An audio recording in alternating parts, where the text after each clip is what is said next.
Hai sobat, gimana kabar kalian? Semoga disehatkan selalu dan banyak rezekinya, amin. Jangan lupa untuk berlangganan. Dengan Anda berlangganan, Anda menjadi orang pertama di channel ini yang memiliki hak istimewa.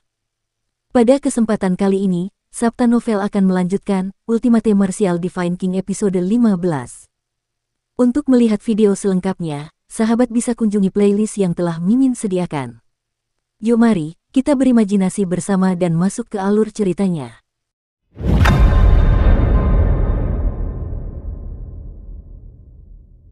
Ujian rekrutmen tahunan perguruan tinggi bela diri papan atas membuat suasana ibu kota menjadi lebih semarak dari biasanya.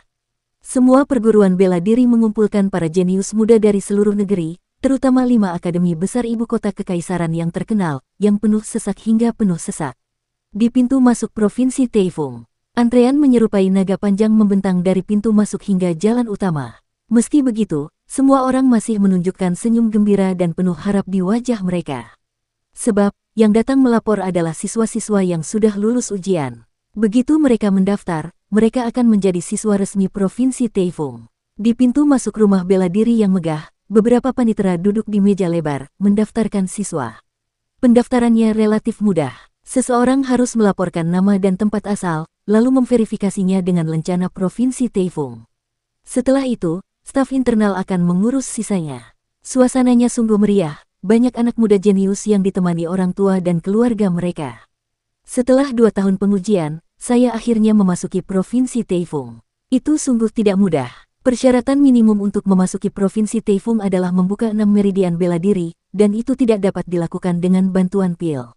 Aku sudah berkorban terlalu banyak untuk memasuki rumah bela diri ini, dan sekarang aku akhirnya mendapatkan apa yang aku inginkan. Haha, kamu akan berada di posisi terbawah bahkan jika kamu masuk ke Akademi Angin Kekaisaran.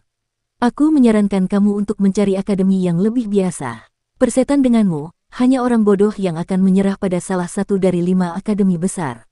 Para penonton mengobrol sambil mengantri. Pada saat yang sama, Chu Hen juga tiba di bawah pimpinan Long Qingyang.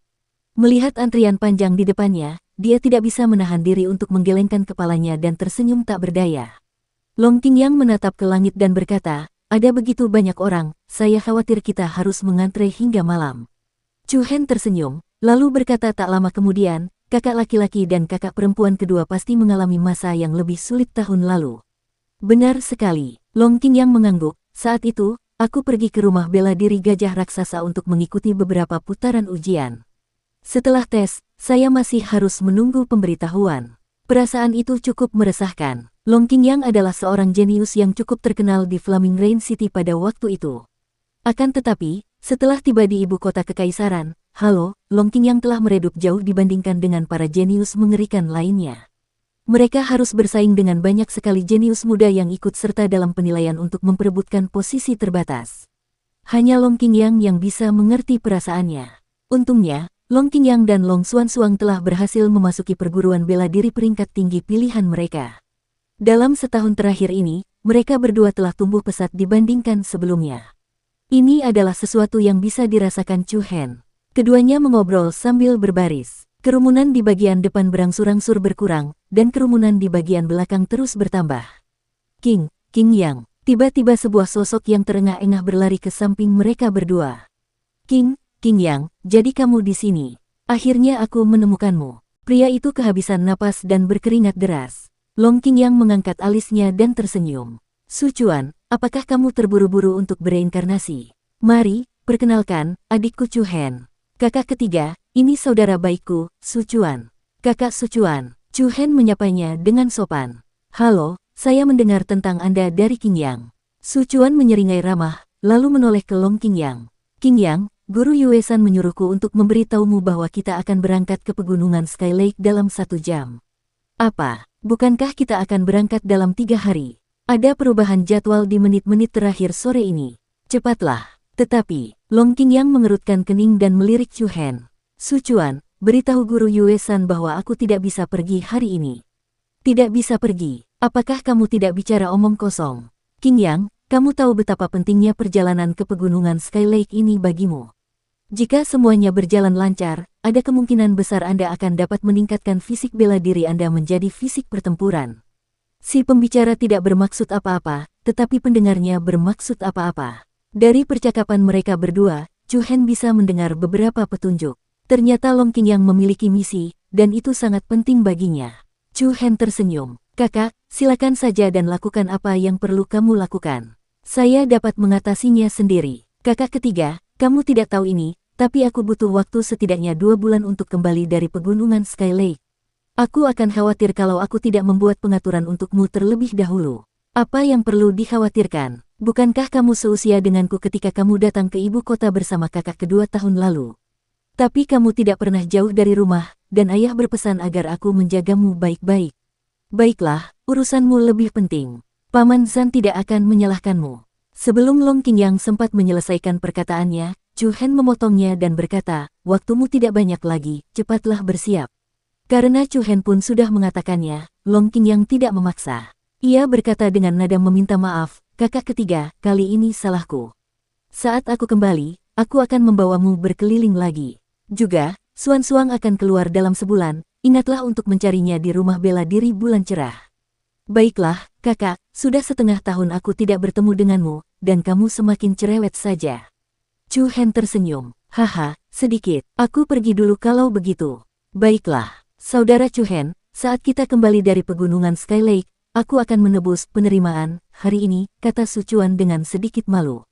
Kakak Su Chuan, Anda terlalu baik. Kalau begitu, kami pergi dulu. Dukung terus channel YouTube Sabta Novel. Setelah beberapa instruksi sederhana, Long Qingyang dan Su Chuan bergegas menuju Mammoth Martial House. Chu Hen tersenyum dan menggelengkan kepalanya saat melihat mereka berdua pergi. Long Qingyang telah banyak berubah dalam setahun terakhir, tetapi satu-satunya hal yang tidak berubah adalah cinta persaudaraannya terhadap Long Qingyang. Sebulan kemudian, dia akan pergi ke rumah bela diri bulan cerah untuk mencari Long Xuan Xuang. Chu Hen tidak tahu bagaimana Long Xuan Xuang akan memperlakukannya tanpa Long Qingyang di dekatnya. Bagaimanapun, saudara perempuannya yang kedua selalu bersikap acuh tak acuh sejak dia masih kecil. Langit berangsur-angsur menjadi gelap, tetapi antrian di pintu masuk provinsi Taifeng masih panjang. Pada saat ini, akhirnya tiba giliran Chu Hen. Nama, asalmu dari mana? Petik 2. Seorang pria paruh baya berkumis duduk di seberang meja lebar itu menguap malas dan bertanya dengan santai. Kota hujan api, Chu Hen. Oh, lelaki setengah baya itu mengangkat sebelah alisnya, kilatan aneh melintas di matanya. Dia membolak-balik daftar nama di tangannya dan melirik Chu Hen. Tidak ada informasi tentangmu di sini. Tidak ada informasi tentang Anda. Ketika kata-kata itu diucapkan, Chu Hen tidak bisa menahan diri untuk tidak terkejut. Bolehkah aku bertanya apa maksudmu? Apa maksudku? Pria paruh baya itu mencibir dan menjawab dengan nada menghina, tanpa informasimu, kamu bahkan tidak diterima di provinsi Taifeng kami. Apa katamu? Chu Hen bahkan lebih terkejut lagi. Dia lalu mengeluarkan lencana mengilap dengan tulisan, gaya kekaisaran, terukir di atasnya. Ini adalah tanda pengenal siswa yang diberikan instruktur Ligu kepadaku, mohon konfirmasi. Tanpa menunggu Chu Hen menyelesaikan kata-katanya, pihak lain langsung merampas lencana itu. Kami akan menggunakan daftar nama ini sebagai referensi. Karena kami tidak tahu dari mana Anda mendapatkan lencana ini, kami akan membawanya kembali. Nada bicara pria paruh baya itu penuh dengan penghinaan. Semua orang di sekitarnya melemparkan tatapan curiga ke arah Chu Hen secara bersamaan. Chu Hen mengerutkan kening dan tidak bisa menahan rasa marahnya. Lencana ini diberikan kepadaku oleh instruktur Ligu. Aku ingin bertemu dengan instruktur Ligu. Instruktur Ligu masih merekrut siswa di Windy Rain City, kata pria paruh baya itu dengan dingin. Untuk merekrut lebih banyak siswa berbakat, Provinsi Taifeng merekrut siswa di banyak tempat tahun ini. Windy Rain City hanyalah salah satunya. Namanya tidak ada dalam daftar nama. Instruktur Ligu belum kembali. Chu Hen tidak bisa menahan rasa bingung. Apa yang sedang terjadi? Apakah kamu membuat kesalahan? Silakan periksa lagi daftar nama. Setelah mengatakan itu, Chu Hen mengulurkan tangannya untuk mengambil daftar di atas meja untuk diperiksa. Namun, dengan suara peng, pria paruh baya itu membanting telapak tangannya ke atas meja dan berteriak dengan marah. Nak, aku sarankan kau jangan buang-buang waktu kita di sini. Saya curiga Anda mencoba menggunakan lencana akademi untuk menyelinap ke sekolah kami. Keluarlah dari sini sebelum kami memutuskan untuk meminta pertanggungjawaban atas kejahatanmu. Kata-kata yang menusuk telinga itu bagaikan pisau yang menggores wajah Chu Hen. Orang-orang yang mengantri di belakang juga mengumpat dengan tidak sabar. Sialan, apa yang kau lakukan? Keluar dari sini, penipu. Jangan buang-buang waktu kami. Hari mulai gelap, dan kami masih menunggu untuk mendaftar. Mengapa kamu masih berdiri di sana? Jika kamu tidak pergi sekarang, kami tidak akan bersikap baik padamu. Tak peduli apakah itu masuk akal atau tidak, saat ini di mata semua orang, Chu Hen adalah orang bodoh dan tidak kompeten yang ingin mengandalkan penipuan untuk memasuki perguruan bela diri angin kaisar. Meskipun itu memang lencana Provinsi Taifung, kemungkinan besar Chu Hen mendapatkannya melalui cara ilegal. Chu Hen merasa frustrasi sekaligus kesal. Ia berpikir sejenak dan berkata dengan suara pelan, "Kalau begitu, aku akan mendaftar untuk penilaian Provinsi Taifung sekarang." Gelombang ujian terakhir telah berakhir pagi ini. Ekspresi pria paruh baya itu semakin meremehkan. "Aku akan mengatakannya lagi. Pergilah sekarang, atau, Bersamaan dengan seringai menghina, beberapa pengawal Provinsi Taifung bergegas keluar dari gerbang akademi. Masing-masing dari mereka memiliki aura ganas dan bergelora yang menekan Chu Hen. Melihat situasi ini, orang-orang di sekitarnya mengungkapkan ekspresi Schadenfreude. "Hehe, setelah antri seharian, akhirnya ada pertunjukan yang bisa ditonton." Seorang mahasiswa muda dengan jubah panjang yang mewah berjalan beberapa langkah ke depan dari antrean. Ia menunjuk bagian belakang kepala Chu Hen dengan jijik dan berkata, "Ini pertama kalinya aku melihat seseorang mencoba menggunakan metode bodoh seperti itu untuk menyelinap ke Provinsi Taifung. Mengapa kau tidak buang air kecil dan melihat dirimu sendiri? Provinsi Taifung bukanlah tempat yang bisa dimasuki sembarang orang." Hahaha. Penonton pun langsung tertawa terbahak-bahak. Berdengung. Tiba-tiba, Chu Hen tiba-tiba berbalik. Tatapannya yang dingin kemudian mendarat pada siswa muda yang mengenakan gaun cantik. Cahaya ungu samar-samar berkedip di matanya yang dalam, dan kilatan tajam tak berbentuk menyerbu. Ketika murid muda berjubah panjang yang mewah itu menerima tatapan Chu Hen, pupil matanya mengecil dan jantungnya bergetar hebat.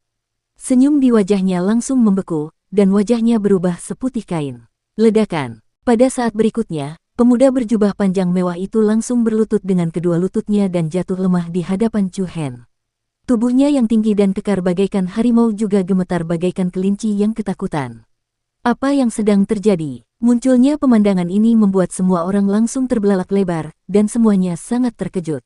Segera setelah itu, senyum dingin dan sarkastis muncul di sudut mulut Chu Hen. Dia menunjuk ke arah siswa muda yang berlutut di tanah dan berteriak dengan suara yang dalam, "Bahkan sampah semacam ini bisa masuk ke Provinsi Taifung. Bahkan sampah semacam ini pun bisa diterima. Sepertinya salah satu dari 5 akademi besar, Provinsi Taifung, hanya biasa-biasa saja." "Apa katamu?" Wajah orang-orang dari Provinsi Taifung semuanya menjadi gelap. Chu Hen tertawa dingin dan mengganti topik pembicaraan. Ia menunjuk ke arah pria parubaya yang bertugas di bagian pendaftaran dan berkata, "Provinsi Taifung, tidak apa-apa jika Anda tidak masuk." Segera setelah itu, di bawah tatapan kaget semua orang yang hadir, Chu Hen berbalik dan pergi tanpa ragu-ragu. Pandangan belakang yang tegas itu menunjukkan kesombongan seorang pemuda. Bukannya Chu Hen yang menelantarkan Di Feng, tetapi Di Feng yang menelantarkannya terlebih dahulu. Melihat sosok Chu Hen yang perlahan menghilang di tengah malam, pria parubaya yang bertugas di bagian pendaftaran sangat marah hingga wajahnya menjadi pucat. Suara-suara mengejek tadi menghilang sepenuhnya, dan yang tersisa hanyalah gelombang bisikan. "Hei, apa yang terjadi padamu barusan? Kenapa kamu tiba-tiba berlutut?" Seorang siswa bertanya kepada pemuda berjubah panjang yang mewah itu dengan bingung. Pemuda itu mengepalkan tinjunya dan melirik ke arah Chu Hen menghilang. Dia berkata dengan rasa takut yang masih ada, Aku tidak tahu." Tatapannya sungguh terlalu menakutkan. Semua orang saling memandang. Pada saat yang sama, mereka tidak dapat menahan diri untuk tidak menebak siapa orang itu. Malam. Meskipun sudah larut malam, ibu kota kekaisaran masih bernyanyi dan menari, dan lampu-lampunya terang benderang. Ibu kota kekaisaran dinasti bintang suci bagaikan kota yang tidak pernah tidur. Di ruangan elegan sebuah restoran megah dengan nyanyian dan burung layang-layang menari. Seorang pria muda tampan sedang memegang cangkir giok berisi anggur berkualitas dengan ujung jarinya, dan di tangannya ada seorang gadis dengan pakaian yang menggoda. Sudut mulutnya menunjukkan sedikit senyum menawan. Pada bagian dada jubah mewah pria tersebut, terdapat motif matahari menyala berwarna merah. Pola itu anggun dan liar, seperti roda emas dengan gigi-gigi tajam yang terentang. "Tuan muda, sesuai perintah Anda, anak itu telah ditolak oleh Provinsi Taifung." Seorang pria parubaya berusia 30-an berlutut dengan satu kaki, dan suaranya dalam seperti batu yang menggelinding. "Begitukah? Hehe. Petik 2. Pria berjubah mewah itu tersenyum tipis, dan dia mendekatkan cangkir giok di tangannya ke mulut gadis genit di pelukannya. Gadis genit itu penuh dengan pesona, dan dia meminum anggur itu sambil tersenyum. Tuan muda, haruskah saya mengirim seseorang malam ini untuk menanganinya? Tidak. Pria berjubah mewah itu meletakkan kedua tangannya di paha gadis itu dan berkata dengan nada bercanda, tidak mudah untuk menemukan sesuatu yang menarik, bagaimana bisa berakhir secepat ini? Aku ingin dia tidak punya tempat tujuan di seluruh ibu kota kekaisaran. Pada akhirnya, ketika dia dipenuhi dengan penyesalan dan kekesalan, aku ingin melihatnya menangis dan berlutut di tanah, memohon belas kasihan. Pria itu tersenyum bangga, hehe, bukankah ini menarik? Pria paruh baya yang berlutut di tanah menyipitkan matanya, saya tahu apa yang harus dilakukan. Hehe, lanjut, jangan ganggu kesenanganku di sini. Tangan lelaki berjubah mewah itu bergerak naik turun di tubuh gadis genit itu. Pria paruh baya itu menggelengkan kepalanya diam-diam, saya permisi dulu.